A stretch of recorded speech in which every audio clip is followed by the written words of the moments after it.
Bienvenidos al ciclo de entrevistas para la vinculación transdisciplinaria. Hoy les presentamos a Andrés Miguel Oswald, doctor en filosofía, cuya especialidad es la fenomenología. Sí. Andrés, contanos brevemente por qué elegiste esta rama de la filosofía. Brevemente.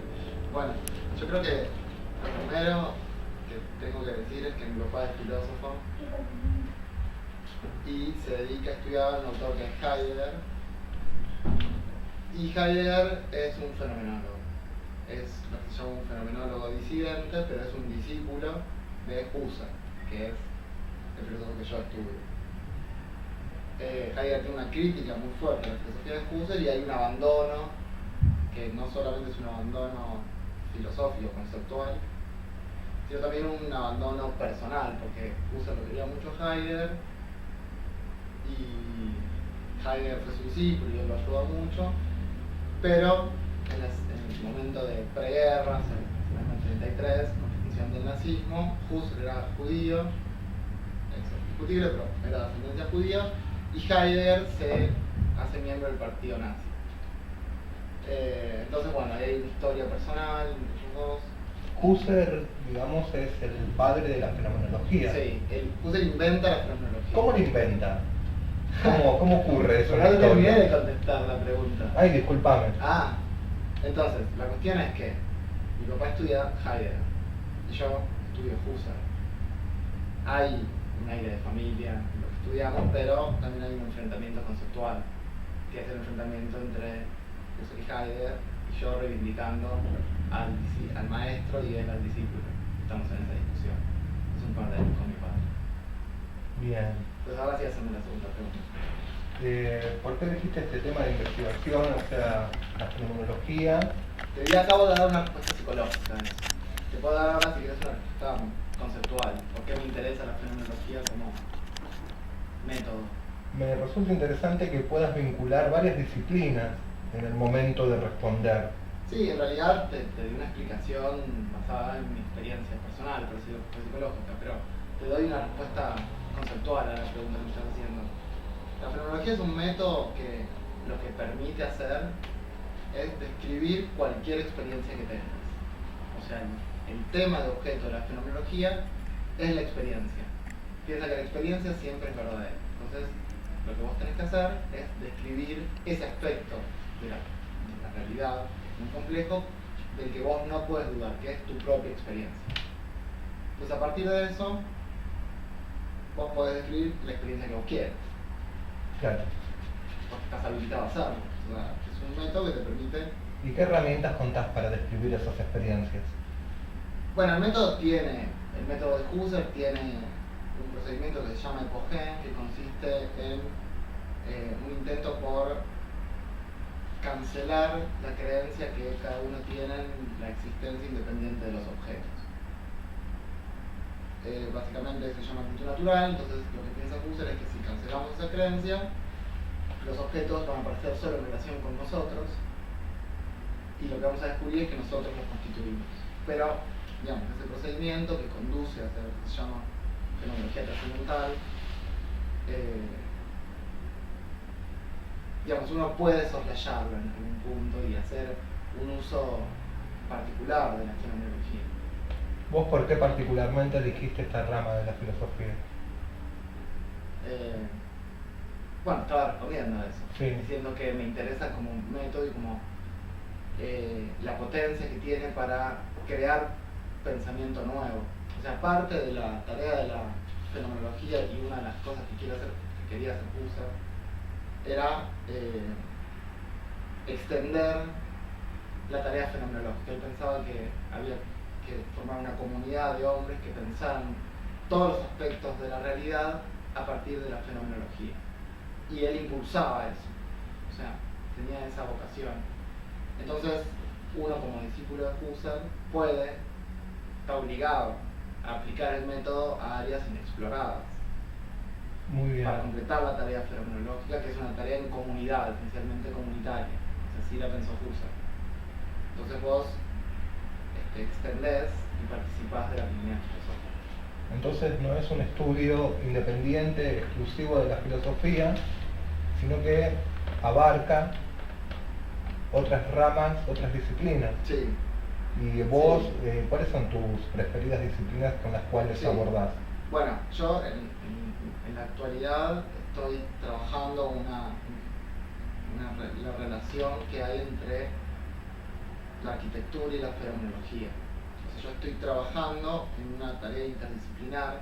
La arquitectura civil. La arquitectura conceptual, ¿no? Conceptual. No es la arquitectura en el sentido, yo no sé qué estudiaron los arquitectos en la carrera, no pensé, o sea, los libros que yo leo de arquitectura, los teóricos de la arquitectura que yo leo, en realidad son teóricos, no arquitectos. O sea, son filósofos o con formación filosófica. Que abordan la arquitectura. Sí, y hay algunos de ellos que son fenomenólogos.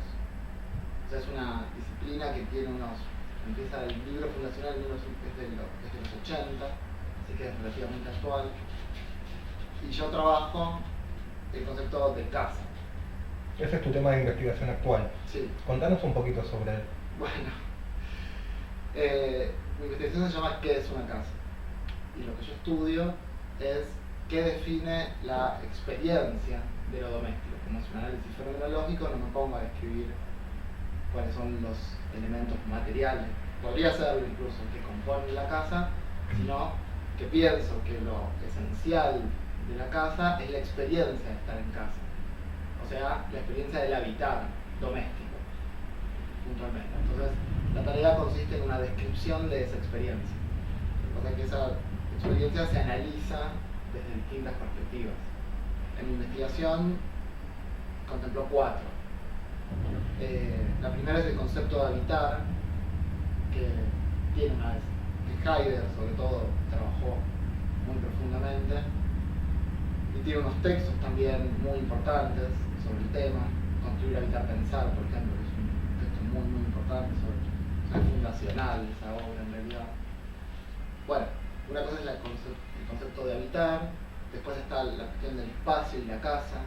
O sea, si una casa está definida por un lugar, o si la casa instancia un lugar y no depende del lugar, o sea que la casa, como es un modo de habitar el espacio, tiene el lugar allí donde ocurre el fenómeno del habitar y instala un espacio doméstico en consecuencia. O sea que uno no tendría que pensar a la casa como asociada a un pedazo de tierra, sino a un modo de estar en el mundo, de habitar el mundo. Lo que pasa es que ese modo de habitar el mundo siempre supone un lugar. Uno cuando habita un lugar, y ese lugar es casa. Lo que pasa es que no es ni uno ni múltiplo, es solamente un modo de habitar el espacio. Con un contexto.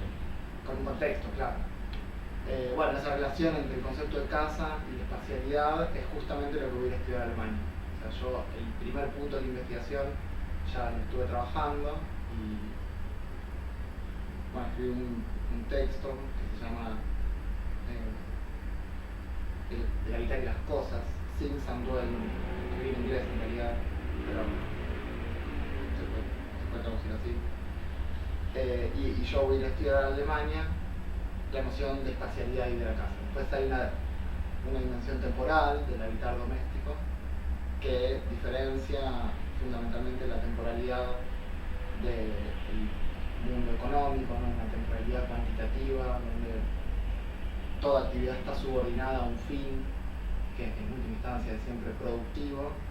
Esa temporalidad muy orientada por el futuro y con un presente que se disuelve permanentemente porque siempre el presente está subordinado a la tarea futura, a una tarea productiva. Bueno, contra ese modo de habitar el tiempo, la casa propone un modo donde el presente tiene otra dimensión, donde el futuro no está tan presente, sino que lo que está más presente es el pasado, y como el pasado de las cosas que constituyen el ámbito doméstico determinan nuestro modo de habitar el espacio.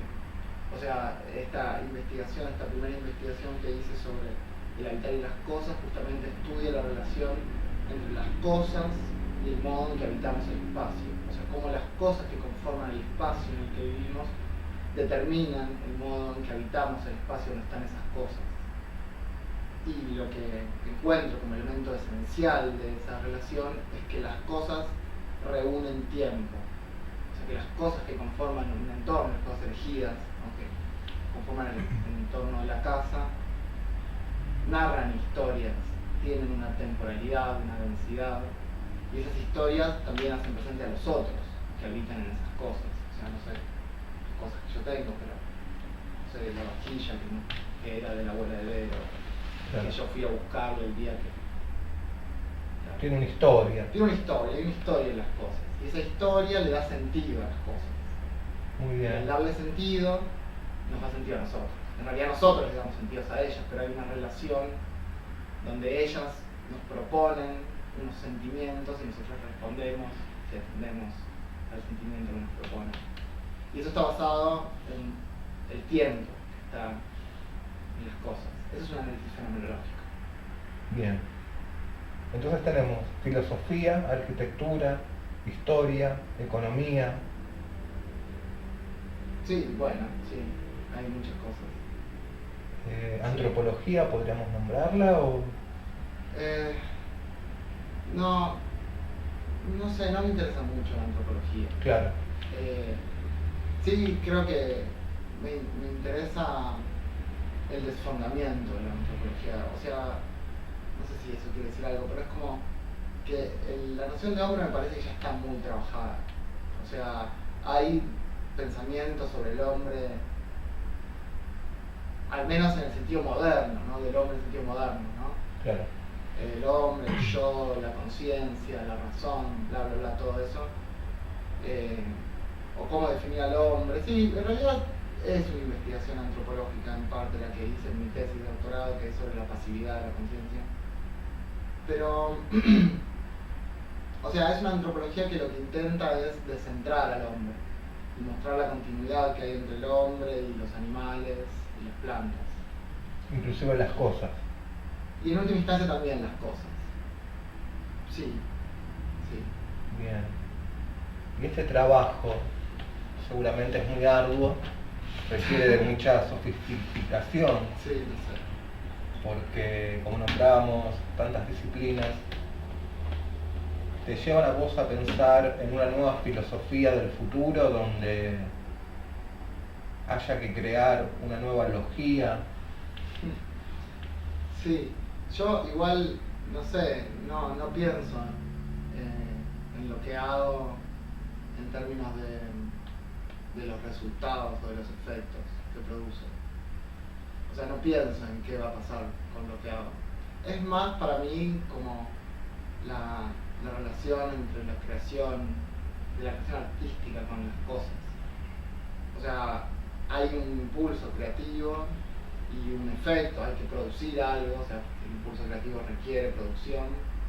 Lo que yo produzco está muy reglado, pero toda producción está muy reglada también. Pero está bueno, tiene unas reglas de un género muy específico que es la literatura académica. Pero bueno, es un género con unas reglas, uno las aprende, son bastantes, pero... Te posibilitan a vos llegar a sí, transmitir... Pero a lo que voy es que la producción para mí es eso, es como lo que hay que hacer. O sea que también tenemos arte, la creatividad, la expresión pura por tratar de modelar, en este caso sí, las ideas, sí, en un determinado sentido fenomenológico. Sí, yo creo que la tarea filosófica es esencialmente creativa. Bien. Porque,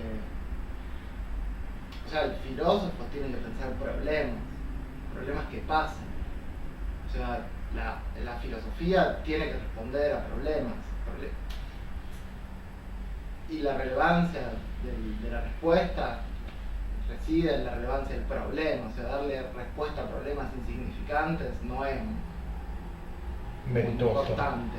Pero darle respuesta a problemas importantes sí lo es. Entonces, me parece que la filosofía como disciplina fundamental, que lo que es, o sea, es una disciplina que no tiene límites disciplinarios, justamente no los puede tener, tiene que pensar los problemas, o sea, tiene que ser la responsable de pensar los problemas que están ocurriendo, de ponerle, de ordenar realidades como problemas. Sería poner una etiqueta a un determinado fenómeno. Sí, pero ordenarlo también, Claro. al hacerlo. Organizarlo, Algo que está determinarlo, disperso en el mundo, darle está ahí, sentido. darle sentido y transformarlo en un problema. Y ahí ya cuando hay un problema hay que pensar cómo resolverlo. Y la filosofía lo piensa conceptualmente. Y creativamente. Claro, o sea, ya pensar el problema es una tarea creativa, porque el problema no está. Bien. O sea, el problema hay que inventarlo, hay que inventar el problema. Y si es interesante, si ese problema es interesante, bueno, tendrá una tradición de pensamiento. Más allá de este ejercicio directo de la creatividad y la filosofía, el arte en sí mismo, ¿qué lugar ocupa dentro de la filosofía para vos? Bueno, yo pienso que cuando escribo estoy haciendo un trabajo creativo, un trabajo sobre el lenguaje. Digamos, como esta tarea es o está muy vinculada a la escritura, lo que hago básicamente es escribir. Doy clases también, pero la tarea de investigación es leer y escribir, y escribir, y escribir un montón. Y en esa tarea, bueno, hay una elaboración que yo creo estética sobre, o sea, que no solamente tiene que ver con el carácter creativo, sino con la pretensión estética sobre lo que uno está haciendo. O sea, arte no es, me parece, sin una orientación estética, en el sentido habitual del término, ¿no? La técnica es un arte, pero no persigue la belleza en principio. Bueno, yo creo que el arte sí tiene que perseguir en algún sentido algo, o tener un sentido estético, no perseguir la belleza, puede perseguir la fealdad, Claro. lo sorprendente, no importa, pero siempre con un sentido estético. Bueno, yo creo que en la escritura tengo esa, no sé, orientación. Pero más allá de en mi trabajo, el arte, qué lugar ocupa, no trabajo mucho con ejemplos de arte ni nada por el estilo. Los ejemplos que trabajo en general son sacados de la experiencia cotidiana. Pero sí me interesan hacer dibujitos. Te dedicas al arte, digamos. ¿Tenés alguna actividad como hobby que te permite distenderte y realizar Sí, algunos collages? sí. Contanos Sí. un poco de eso, que es interesante. Sí, bueno, en realidad, aparte de la tarea académica en sentido estricto, hago otras cosas. Fotografía. Fotografía, pero las hago con ninguna con igual que hago todo lo otro. O sea, no quiero hacer nada en particular. Claro. O sea, no me interesa hacer como una obra de arte, ¿no? Sino que es el ejercicio de agarrar algo y de aprender a usarlo y hacerlo con sentido estético, intentando que tenga sentido lo que estás haciendo, pero de manera intuitiva, sin pretender nada. Los conceptos que trabajas en ese arte, si es que los trabajas, ¿son fenomenológicos o más estéticos? Yo pienso que ya pienso en fenomenológico, o sea, como que no puedo pensar de otra forma. Entonces que en medio de todo lo que hago, lo hago medio un poco así. Pero también porque la fenomenología expresa una manera de estar en relación con las cosas, que es la de interesarse por las cosas, o sea, que llamen la atención, no sé, el minidisc, que no sé qué, y verlo y no sé qué, esas cosas. Bien. Pero bueno, entonces, sí, este año hice unos collages que no sé, porque se me ocurren, o sea, en realidad no tiene un hilo. Pero el punto es que yo pueda hacer eso, que, o sea, escriba un ensayo porque me pasa algo, entonces pienso que la mejor manera, o lo que no es la mejor manera, ni siquiera lo pienso, la manera en que se me ocurre de hacerlo es escribiendo, o en otro sentido hacer un dibujo, o escribir un haiku, no sé, o nada, o sea, no tiene una estructura eso. Pero siempre está presente esta vinculación transdisciplinaria, interdisciplinaria. Sí, ahora que lo decís, sí. Sí, Es sí. curioso, pero sí. Yo siempre pienso que no. Siempre pienso que hago siempre lo mismo.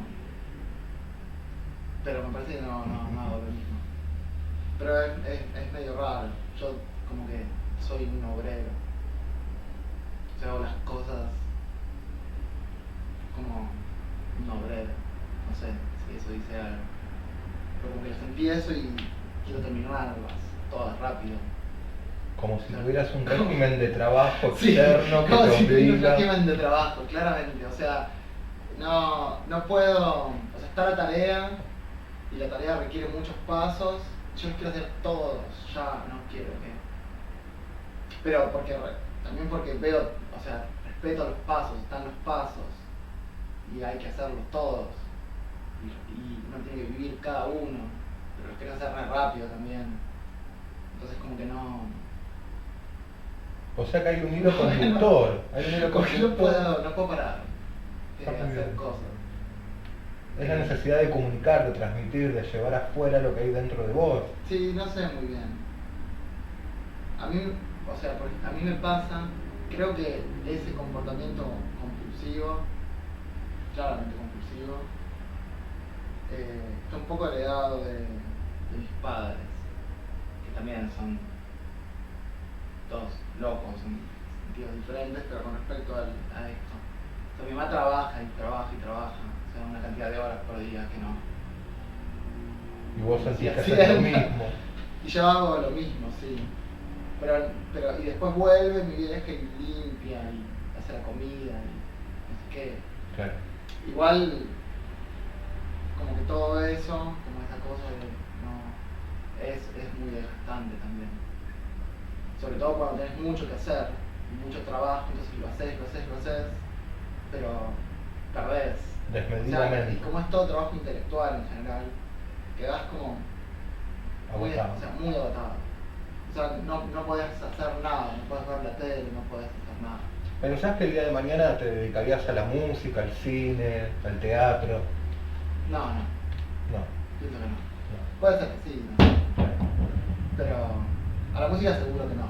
Me encanta la música, pero yo De chiquito tocabas el órgano, el piano. Sí, pero no No es lo tuyo. es lo mío, no. Ok. No es lo mío producir música. Sí, escucharla, quiero escucharla toda, todo lo que pueda. Y el teatro como que no me gusta mucho el teatro. Bueno, te hago una pregunta abierta, sin palabras. Decinos lo que quieras a la cámara.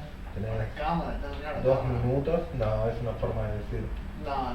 Hacerme decir algo no. Ya ¿Qué te respondiste todo lo que pude haber preguntado. Y tengo que decir una reflexión. Si querés terminar una reflexión final No sobre la quiero. vinculación transdisciplinaria. Ah, bueno, está bien, con temas libres no. No, bueno. Sí, bueno, me parece que, bueno, esto que decía, yo creo que hay problemas que atraviesan, en realidad es así, o sea, hay problemas, grandes problemas que tienen muchas expresiones. O sea, uno tiene un problema económico, pero el problema económico tiene relación a un problema político, y el problema político un problema social, y el problema social un problema, no sé, o sea que, pero hay un problema, un mismo problema, que tiene muchas expresiones. Me parece que lo que hay que entender, y creo que en ese punto la filosofía sí tiene un rol, y es que como la filosofía no es ninguna disciplina en particular, sino que piensa, entonces su tarea es pensar en esencia, pensar cómo se piensa, puede ver eso que las otras disciplinas pueden percibir de manera fragmentada, trabajar de manera fragmentada y encontrar cuál es el problema. Y cuando eso pasa, uno tiene una claridad sobre muchos fenómenos que están pasando a la vez y que no puede vincular. Nada, me parece eso. Hay una necesidad de vincularlos para resolver los problemas.